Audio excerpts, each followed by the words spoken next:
Hello friends. स्वागत है आपका अपने YouTube channel study IQ with Kavita ma'am पे। गाइस, जैसे कि आप जानते ही है हमारी सीटेट की सीरीज चली हुई है। सीटेट में जो टीजीटी के एसएसटी के स्टूडेंट हैं, जो टीजीटी में एसएसटी का पेपर देने वाले हैं, उनकी मैंने सीरीज चलाई हुई है। एनसीईआरटी बुक को फॉलो करता है सीटेट। आपको पता ही एनसीईआरटी में से ही आता है। तो हम एनसीईआरटी की हिस्ट्री और ज्योग्राफी की बुक मतलब पहले में चली हुई है। और सिक्स स्टैंडर्ड की जो एनसीईआरटी की बुक थी वो मैं कंप्लीट करा चुकी हूँ।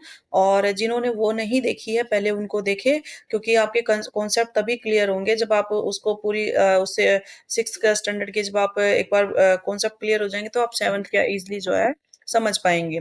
तो गाइज, आज मैं आपके सामने लेकर आई हूँ सेवन्थ स्टैंडर्ड की ये ज्योग्राफी की बुक है। इसका आज हम फर्स्ट चैप्टर करने वाले हैं। ठीक है, फर्स्ट चैप्टर क्या है? पर्यावरण। गाइज, मैं इसको ना पूरा मतलब चैप्टर को रीड नहीं करूंगी।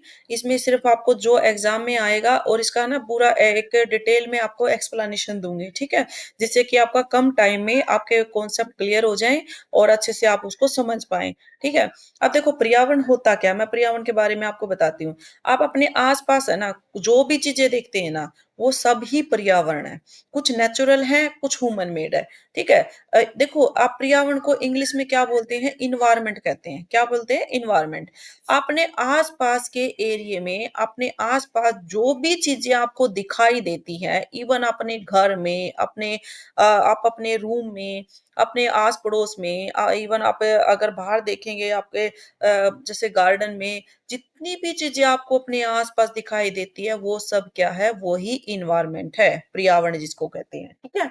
तो अगर देखो, इसमें ज्यादा कुछ नहीं दिया गया। इसमें एक लड़का है, वो छुट्टियों के बाद क्या है, जब छुट्टियां खत्म होती है, जैसे आपके वैकेशन चलते हैं, अब वैकेशन में आप उसके बाद स्कूल जाते हैं। ठीक है। वहां पर स्कूल जाते हुए आपको रास्ते में कुछ चेंज मिलता है। चेंज सपोज करो, अपने रास्ते में आप कोई ग्राउंड देखते हैं, कोई ग्राउंड की जगह अगर कोई बिल्डिंग बनते देखते हैं या कुछ भी आपको रास्ते में देखो। आप लंबी छुट्टियों के बाद जाते हैं, जो आपके समर वेकेशन होते हैं, तो उसके बाद अब स्कूल जाते हैं तो आपको बहुत सारी चीजें बीच में चेंज मिलेगा। रोड अगर आपको बनता हुआ दिखेगा, कहीं पर आपकी बिल्डिंग्स बन रही है, कहीं पर कुछ आपने प्लेग्राउंड देखा था तो प्लेग्राउंड की जगह कुछ और आपको वहां पे रेस्टोरेंट या कोई भी अदर चीजें आपको बनती हुई दिख रही है, तो आपके माइंड में ना क्वेश्चन खड़ा होएगा कि हम यहाँ पर जो है एक प्ले ग्राउंड था, हम खेलते थे यहाँ पे, ग्रास था, प्लांट्स थे, फ्लावर्स थे, फ्लावर्स पे आपने जो है आप तितलियां वगैरह यानी जो बटरफ्लाई वगैरह देखते हैं। तो ये चीजें क्या होता था, आपके माइंड में क्वेश्चन आता है, फिर आप क्या करते हैं, वहां जाकर आप अपने टीचर से क्या है डिस्कस करते हैं कि मतलब सर, आप जैसे हम रास्ते में जैसे आ रहे थे तो वहाँ पे जो गार्डन था उसकी जगह क्या है, वहाँ पे बिल्डिंग बन रही है। ठीक है। तो वो बिल्डिंग बन रही है तो टीचर उसको समझाता है। वो पूछता है कि ऐसा क्यों है, मतलब इतना चेंज क्यों आया। तो बोलता है, जब वो उसके मन में क्वेश्चन आता है तो टीचर कहता है कि ये मतलब शिक्षक से पूछता है कि ये इन्वायरमेंट, जो इन्वायरमेंट है, ये पर्यावरण क्या होता है। तो उसको टीचर बताता है कि जो इन्वायरमेंट होता है ना, वो अपने आसपास से आप जो भी चीजें देखते हैं, इवन आप अपने क्लास में बैठते हैं, क्लास में आपको क्या क्या चीज दिखाई देती है? ब्लैक बोर्ड दिखाई देता है, चौक डस्टर दिखाई देते हैं आपको, ये बेंच दिखाई देते हैं, टेबल चेयर दिखाई देती हैं। ठीक है। तो ये जितनी भी है आपके वॉल दिखाई देती हैं, फ्लोर है, आपका रूफ है, यानी जितनी भी चीजें आपको आसपास अपने रूम के अंदर भी दिखाई देती हैं, वो क्या है? वो सब इन्वायरमेंट है। इन्वायरमेंट दो तरह का होता है, एक आपका ह्यूमन मेड होता है, एक नेचुरल होता है। ह्यूमन मेड में आप जितनी भी चीजें आप जो मनुष्य के द्वारा बनाई जाती है, वो सारी क्या आ जाएगी? ह्यूमन मेड में आ जाएगी।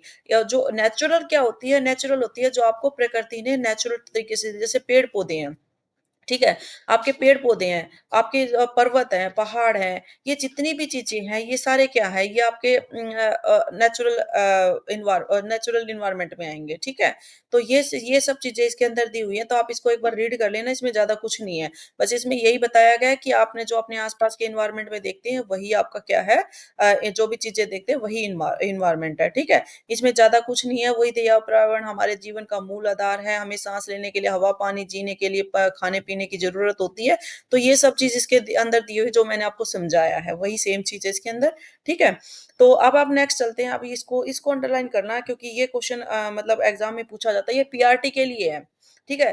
जो पीआरटी के स्टूडेंट है ना उस इसमें से उसको मतलब इसमें से उनको क्वेश्चन पूछा जाता है सीटेट में कि एनवायरनमेंट के बताइए एनवायरनमेंट के घटक कितने होते हैं? तो एनवायरनमेंट के घटक की बात करें देखो आप इस डायग्राम को अच्छे से समझ लेना। इस डायग्राम में से ही आपके क्वेश्चन पूछे जाते हैं, ठीक है? तो इसमें क्या दिया हुआ है एनवायरनमेंट के घटक। एक तो होते हैं आपके नेचुरल जिसको बोलते हैं प्राकृतिक, एक होते हैं आपके मानव निर्मित जिसको बोलते हैं ह्यूमन मेड, ठीक है? मानव निर्मित जिसको ह्यूमन मेड बोलते हैं। एक होता है खुद मानव, खुद ह्यूमन होता है, ठीक है? अब नेचुरल में अगर बात करें तो नेचुरल में क्या चीज़ें आती हैं? नेचुरल में आप बात करेंगे जैसे आपका सजीव है, आपका स्थल मंडल है, वायुमंडल है, जलमंडल है। देखो, आपको सजीव क्या होते हैं? जो लिविंग थिंग होते हैं ना, उनको बोलते हैं जो जिनको जो लिविंग जो साँस लेते हैं, जैसे पेड़-पौधे हैं, मनुष्य है, जीव-जंतु हैं, ये सारे क्या लिविंग थिंग में आते हैं। इसको जैवमंडल कहते हैं, ठीक है? और स्थल मंडल, जहाँ पर स्थल का मतलब होता है लैंड एरिया, जहाँ पर आप रह रहे हैं, जहाँ पर आप अपना मतलब जैसे जहाँ पे बिल्डिंग्स हैं, जहाँ पर आप खुद रह रहे हैं, स्थल जो प्लेन एरिया जिस पे होते हैं, ठीक है? उसको स्थल मंडल कहते हैं।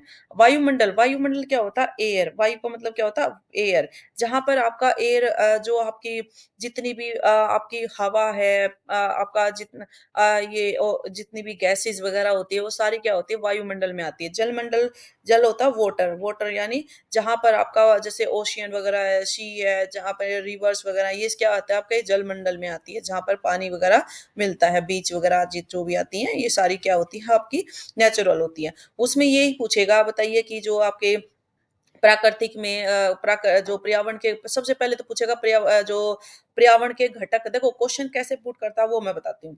वो पूछेगा कि पर्यावरण के घटक बताइए, एनवायरनमेंट के जो घटक होते हैं वो बताइए, ठीक है? घटक कितने हैं? आपने 3 पढ़े हैं, लेकिन उसमें क्या करेगा वो आपको वायुमंडल, जलमंडल, स्थलमंडल दे देगा, ठीक है?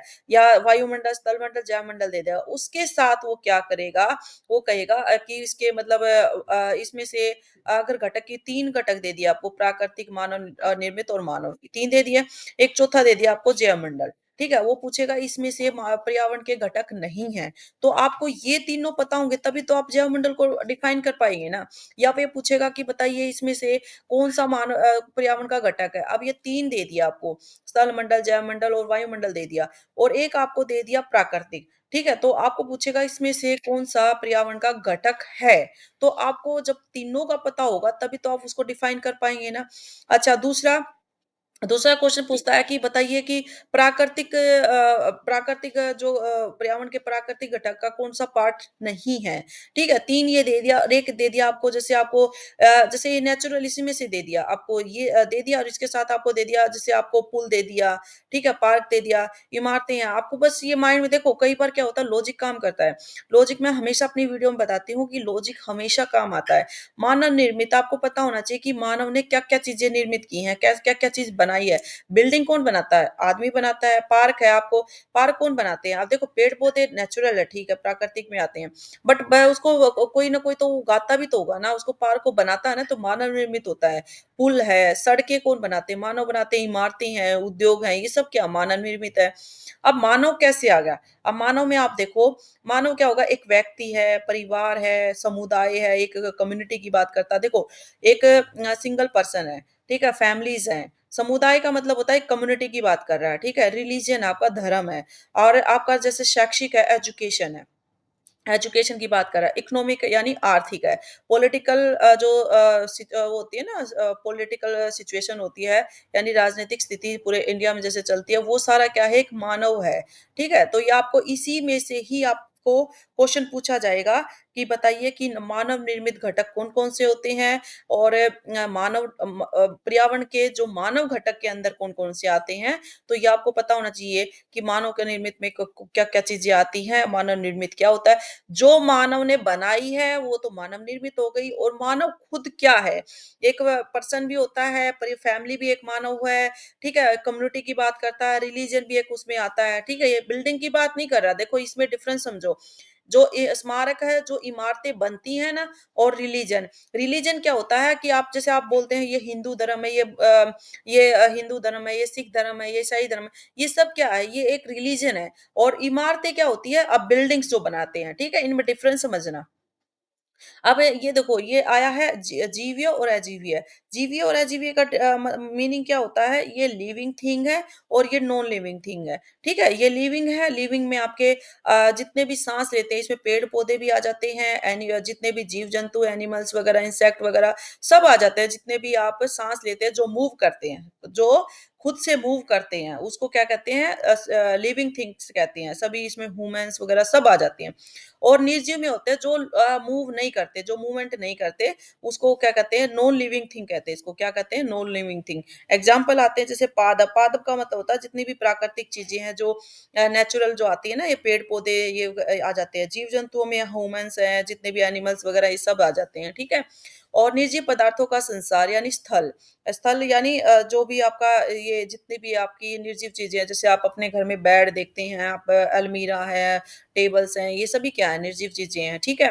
तो इसके अंदर ये सभी दिया हुआ है, ये मैंने आपको समझा दिया, इसमें दिया हुआ है पर्यावरण किसे कहते हैं, जीव, ये कहता है कि किसी भी जीवित प्राणी के चारों ओर पाए जाने वाले लोग, स्थान, वस्तु, प्रकृति को पर्यावरण कहते हैं। ये मैं ना शॉर्ट में आपको बिल्कुल अच्छे से डिटेल में समझा चुकी हूँ। जो भी अपने आस-पास मिलता है ना, उसे ही हम क्या कहेंगे, पर्यावरण कहेंगे, ठीक है? अपने आस-पास में आप देख सकते हैं जो भी चीज़ें हैं आपके आस-पास में, यह प्राकृतिक और मानव निर्मित घटनाओं का मिश्रण होता है, ठीक है? ये मानव निर्मित वो जो टेबल मैंने बताई है ना, उस टेबल को कर लेना, वो बहुत अच्छे से आपको उसी में से क्वेश्चन बनते हैं, ठीक है? अब सजीव और निर्जीव ये मैंने दोनों बता दिए हैं कि प्राकृतिक पर्यावरण में पृथ्वी पर पाई जाने वाली, अगर प्राकृतिक पर्यावरण की बात करें तो आपको पता ही है जो नेचुरल में कौन-कौन से मिलते हैं, नेचुरल में मिलते हैं आपके लिविंग और नॉन लिविंग थिंग्स, ठीक है?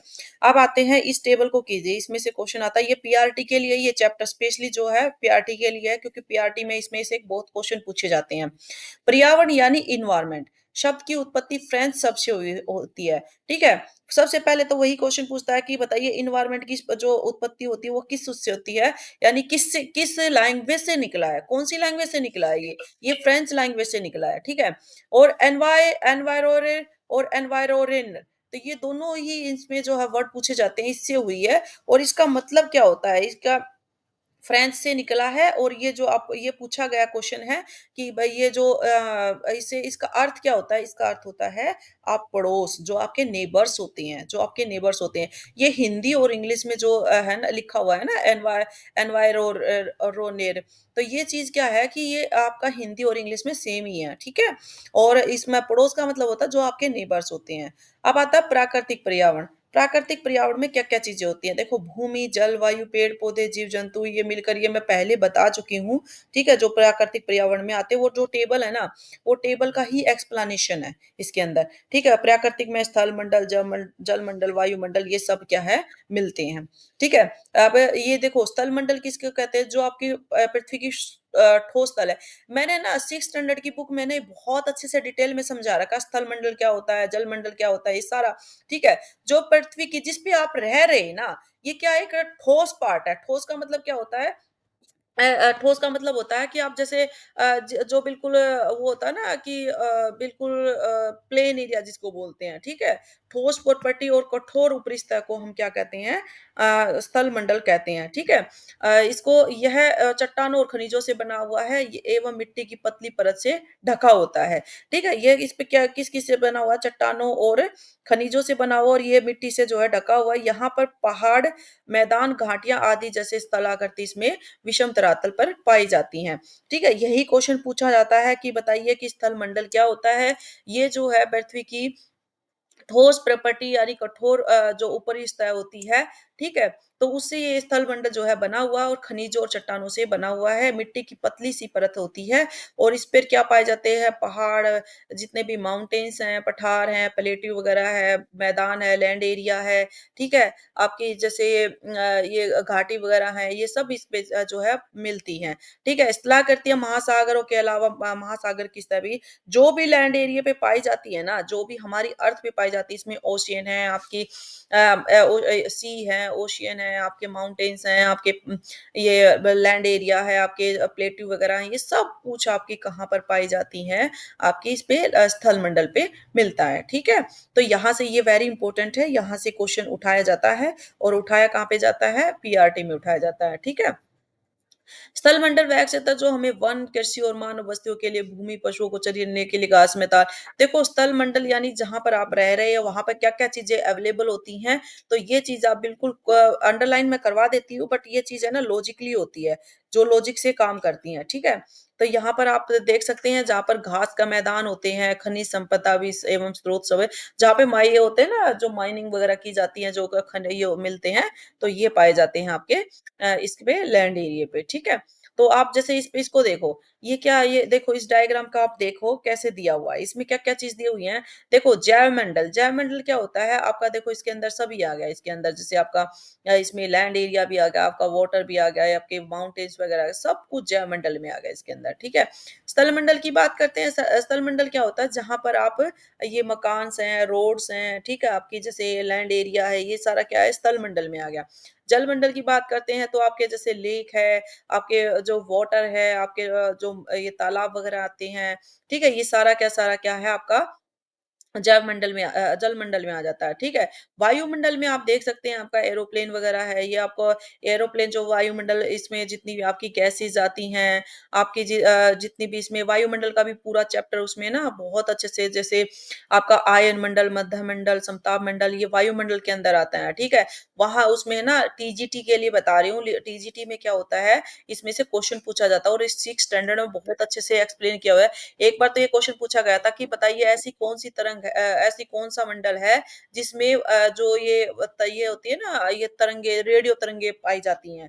एक बार क्वेश्चन पूछा गया था कि बताइए ऐसी कौन-सा मंडल है जिसमें एरोप्लेन जो है मतलब एरोप्लेन उड़ता है, यानी हवाई जहाज उड़ता है। तो ये चीज़ें क्वेश्चन इस तरह से क्वेश्चन पुट करता है, तो वो 6th स्टैंडर्ड की बुक में है, आप एनसीईआरटी की पहले उन वीडियो को देखें। मैंने ना प्लेलिस्ट बना रखी है ज्योग्राफी की, ठीक है? तो उसमें जाके आप ईज़िली जो है देख सकते हैं, ठीक है?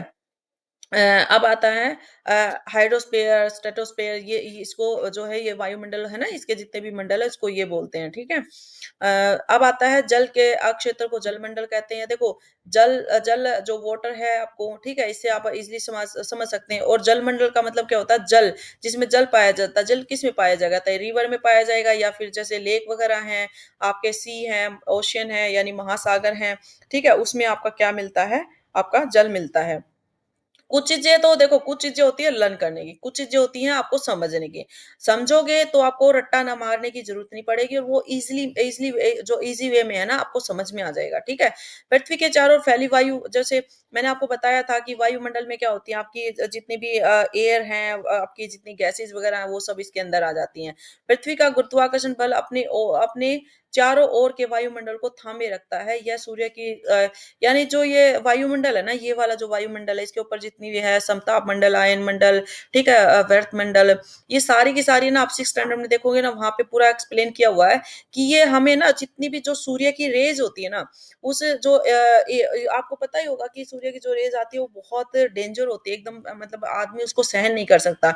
तो ये जितनी भी ये जो हाइड्रोस्फीयर और जो ये स्ट्रेटोस्फीयर वगैरह ना, ये जितनी भी आपकी परतें जो आपकी लेयर्स वगैरह हैं, हमारी दी हुई हैं, तो वो सारी की सारी क्या करती हैं, हमें इनसे आने वाली रेज़ से है ना, हमें बचाती हैं। ये वहीं पे ऊपर ही कंट्रोल करके रखती है, बस इतना ही नीचे आने देती है, जितनी मानव के लिए या पेड़-पौधों के लिए ज़रूरी होती हैं, ठीक है? क्योंकि ज़्यादा आएँगी तो मानव वहाँ पे सर्वाइव नहीं कर सकता, उसको सहन नहीं कर सकता। पृथ्वी का गुरुत्वाकर्षण बल उसको क्या करता है, उसको थामे रखता है, उसको कंट्रोल करे रखता है।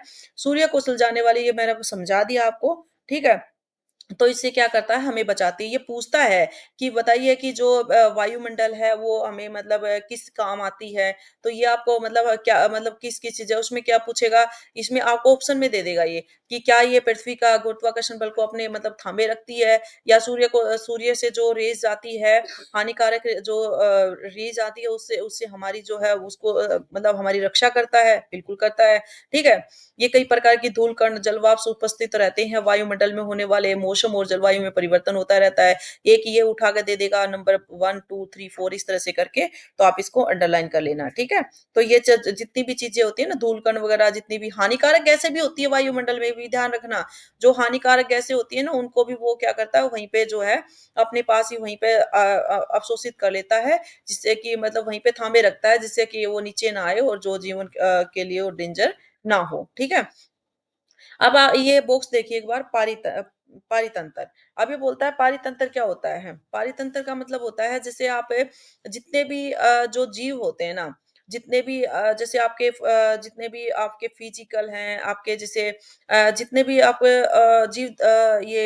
ना जीवधारी जितने भी जो लिविंग थिंग्स हैं, ठीक है? उनको क्या है आपस में बाँध के रखता है। आपने देखा होगा कि आप जो नेचुरल चीज़ें हैं मानव अकेला तो नहीं रहता ना, साथ में जो नेचुरल एनवायरनमेंट है वो भी साथ में रहता है ना, आपके पेड़-पौधे भी आपके साथ होते हैं, इंसेक्ट वगैरह भी हैं, ब एनिमल्स भी है, जीव-जंतु हैं, वो परस्पर क्या होते हैं, एक-दूसरे के साथ बंधे हुए हैं, एक-दूसरे के साथ इंटरैक्ट करते हैं, ठीक है? तो उसी को क्या बोलते हैं, परितंत्र बोलते हैं। वह तंत्र जिसमें समस्त जीवधारी आपस में एक-दूसरे के साथ और पर्यावरण के उन भौतिक और रासायनिक कारकों के साथ परस्पर क्रिया करते हैं, जिसमें वे निवास करते हैं, ये सब ऊर्जा और पदार्थ के स्थानांतरण के द्वारा संबंध होते हैं, यानी एक-दूसरे के साथ ये लिंक्ड हैं, एक-दूसरे के साथ इंटरैक्ट करते हैं, इसका मतलब यही है, ठीक है? इसको अंडरलाइन कर लेना। पादप और जीव-जंतु मिलकर जैवमंडल और सजीव संसार का निर्माण करते हैं। यह पृथ्वी के वह संकीर्ण क्षेत्र जहाँ स्थल, जल, वायु मिलकर जैवमंडल में ना आपके तीनों चीज़ें आ जाती हैं। जैवमंडल में क्या आ जाती हैं? तीनों चीज़ें आती हैं, स्थल, जल और वायु सब मिलकर इसको क्या बनाती हैं? ये सारे जैवमंडल बनाती हैं, ठीक है? अब आता है पारितंत्र क्या है? पारितंत्र इसमें मैं समझा चुकी हूँ इस बॉक्स में, तो इसको अलग से समझाने की ज़रूरत नहीं है, ठीक है? इसमें सिर्फ़ एक वो लड़के के ऊपर बात की गई है कि एक लड़का है वो अपना मतलब जो एनसीसी कैंप में आप स्कूल में भी देखा होगा कि एनसीसी कैंप में कहीं बाहर जाते हैं, ठीक है? वो वहाँ पे जो क्या बारिश हो रही थी, तो उसे क्या हुआ केरल की याद आ जाती है कि वहाँ पे केरल में क्या है हरे-भरे खेत, नारियल के बागान और वो वहाँ पर क्या है बहुत सारी चीज़ें हैं। कहीं पर एनसीसी कैंप में वो गया हुआ है, ठीक है? तो वहाँ पर क्या है, अब एक लड़का है जैसलमेर का, एक तो वहाँ पे गया हुआ है एनसीसी कैंप में मतलब जहाँ पे बारिश-वारिश हो रही है उसमें, ठीक है? दूसरा है जैसलमेर का, जैसलमेर में तो आपको पता ही है बहुत ज़्यादा गर्मी होती है, वहाँ वर्षा नहीं होती है मतलब बारिश नहीं होती है, रेन नहीं होती है और वहाँ पर क्या होता है कांटेदार पेड़ होते हैं वहाँ पे जितने भी कंटे वाले होते हैं ना, जिसमें कांटे से होते हैं, वो होते हैं और वो रेत ही रेत चारों तरफ रेत ही रेत नज़र आता है और वहाँ पर जैसे ऊँट है रेत में वो तो उसका कंपैरिज़न बताया गया है कि पारितंत्र मतलब अलग-अलग जो वो वहाँ पे डिफरेंशिएट किया गया है, ठीक है? ये क्वेश्चन अंडरलाइन कर लेना पीआरटी वालों, ये आप लोगों के लिए है कि प्रत्येक वर्ष 5 जून को जो है वर्ल्ड एनवायरनमेंट डे मनाया जाता है, ठीक है? ये स्टूडेंट के लिए भी वेरी इंपॉर्टेंट है, पता होना चाहिए कि एनवायरनमेंट डे कब मनाया जाता है 5 जून को, ठीक है? 5 जून को एनवायरनमेंट डे बुलाया जाता है, ये डायरेक्ट ही क्वेश्चन पुट किया जाता है, बताइए एनवायरनमेंट डे यानी विश्व पर्यावरण दिवस कब मनाया जाता है, ठीक है? 5th जून को। अब ये आता है वस्तु विनिमय। विनिमय का मतलब होता है वस्तु मतलब थिंग्स यानी कोई भी थिंग्स है और थिंग्स है वो क्या करते हैं विनिमय का मतलब है लेन-देन करना एक-दूसरे से। पहले जैसे आज क्या करते हो देखो मैं आपको ना प्रैक्टिकल एक एग्जांपल देती हूँ। आप मार्केट में जाते हो, आप मार्केट से कोई भी चीज़ खरीदते हो, वो चीज़ खरीदते हो तो उसमें क्या होता है आपको कोई भी चीज़ आपने खरीदी, उसके लिए आपने फ्री में तो नहीं ली ना, आपने उस जो शॉपकीपर है वो आपको जो चीज़ आप डिमांड कर रहे हो, आप वो चीज़ लेके आते हो, ठीक है? उसके बदले में आप क्या करते हो? पैसे देते हो। तो ये क्या हो गया? ये तो था आपका मतलब पैसे चीज़ लेके पैसे मतलब पैसा देके चीज़ लेना और वस्तु का मतलब होता है चीज़ के बदले में चीज़ देना। मतलब जैसे आप सपोज़ पहले क्या होता था कि आपने सपोज़ करो आपने वेजिटेबल लिया, तो वेजिटेबल के बदले में आप क्या करते थे घर से जैसे कोई गेहूँ दे देता था, कोई बाजरा देता था, कोई मतलब कोई वस्तु दे देता था। एक वस्तु के बदले में दूसरी वस्तु देना उसको कहते हैं अदला-बदली यानी इंटरचेंज कह सकते हैं कि एक चीज़ के बदले में दूसरी चीज़ देना यानी रिक्वायरमेंट आपको वेजिटेबल की है तो आप जो बंदा वेजिटेबल वाला जो वेजिटेबल सेल कर रहा है, तो उसको उसके बदले में आप क्या देते हैं, कोई जैसे गेहूँ दे दिया, ठीक है? उसको गेहूँ की रिक्वायरमेंट है और आपको किसकी रिक्वायरमेंट है उसकी वेजिटेबल की रिक्वायरमेंट। तो वस्तु के यानी चीज़ के बदले में चीज़ लेना, इसका मतलब यही होता है, ठीक है? अब आता है नेक्स्ट आता है ह्यूमन एनवायरनमेंट यानी मानवीय पर्यावरण। मानवीय पर्यावरण होता क्या है? मानवीय पर्यावरण होता है जैसे आप वस्तु जैसे आप जो भी आप ट्रेड करते हैं ना, जितना भी आप एक-दूसरे से जैसे इसके अंदर आपका है, आपकी जैसे जितने फसल हैं, आपके पशुपालन है, आपका जो लिविंग स्टैंडर्ड है, जो आपका ठीक है, लोगों के साथ रहना है, आपका जो भी चीज़ें ह्यूमन ने जो भी आविष्कार किया, इन्वेंट किया है, वे सारी चीज़ें क्या आ जाती है इसके ह्यूमन एनवायरनमेंट के अंदर आ जाती हैं, ठीक है? आप इसके अंदर ज़्यादा कुछ बताने देखो, मानव अपने पर्यावरण के साथ पारस्परिक क्रिया करता है और उसमें अपनी आवश्यकता के अनुसार चेंज करता रहता है, ठीक है?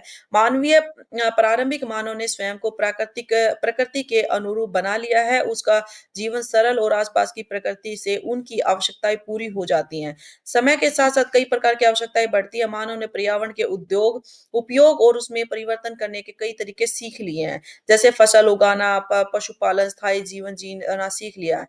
पहिए का आविष्कार, आवश्यकता से अधिक अन्न उपजाया जाना, वस्तु विनिमय पद्धति का विकास हुआ। व्यापार आरंभ हुआ और वाणिज्य का विकास हुआ। औद्योगिक क्रांति से बड़े पैमाने पर उत्पादन प्रारंभ हो गया था। परिवहन तेज गति से प्रारंभ हुआ था। सूचना क्रांति से पूरे विश्व में संचार और सहज और द्रुत हो गया था। ये जो चीज़ें है ना, ये जो सब चीज़ें यहाँ से देखिए, यहाँ से मानव ने पर्यावरण के यहाँ से लेके पूरा पैराग्राफ आपने क्या करना है, अंडरलाइन करना है। इसमें क्या करता है, अगर वो पीआरटी में है तो वो पूछेगा वस्तु विनिमय पद्धति क्या होती है, ठीक है? तो उसमें पूछेगा, इसमें सारा कुछ ये क्या दे देगा, एग्जाम्पल के उसमें दे देगा पूरा नंबर वन, जैसे विकास, मतलब जो है आविष्कार, आवश्यकता से अधिक अन्न उपजाया जाना, या फिर दूसरे में दे देगा जैसे औद्योगिक क्रांति से बड़े बड़े पैमाने पर उत्पादन प्रारंभ हो गया है, ठीक है? फिर थर्ड दे देगा कि जो वस्तु का जो है अदला-बदली, तो आपको ये इस तरह क्वेश्चन पूछता है। अगर आपको जैसे टीजीटी में क्वेश्चन पूछेगा तो इसमें पूछ सकता है कि बताइए ह्यूमन एनवायरनमेंट में क्या-क्या चीज़ें शामिल होती हैं? तो आपको ये चीज़ें दिया, कौन-सी चीज़ शामिल नहीं होती, तो 3-4 इसमें से ऑप्शन बना देगा और एक वो कोई अदर ऑप्शन दे देगा, तो वो कहेगा कि इसमें से मतलब कौन-सा नहीं होता, आपको पता होना चाहिए। सूचना क्रांति से पूरे विश्व में संचार और सहज और द्रुत हो जाता है। देखो, जो चीज़ें ह्यूमन ने मेड की है ना, वो सारी इसमें आ जाती है। देखो, अब इसमें फसल कौन होता है, उगाता है? ह्यूमन उगाता है। मैं लॉजिक की बात कर रही हूँ यहाँ पे, रट्टा की बात नहीं कर रही, ठीक है? तो पशुपालन, पशु कौन पालता है?